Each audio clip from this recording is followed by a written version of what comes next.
अभिषेक शर्मा नाम सुन के फ्लावर समझे क्या?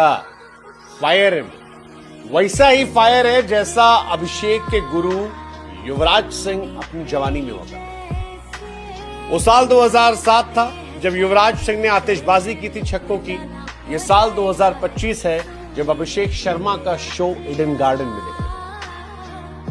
कॉमन बात यह है कि युवराज को भी इंग्लैंड को ठोकना पसंद था और अभिषेक को भी इंग्लैंड की पिटाई करने में मजा आता। कमाल का शो था यार, कमाल का शो था। और 34 गेंद पर 79 रन, 5 चौके 8 छक्के T20 क्रिकेट में। I mean that's some run, that's some striking.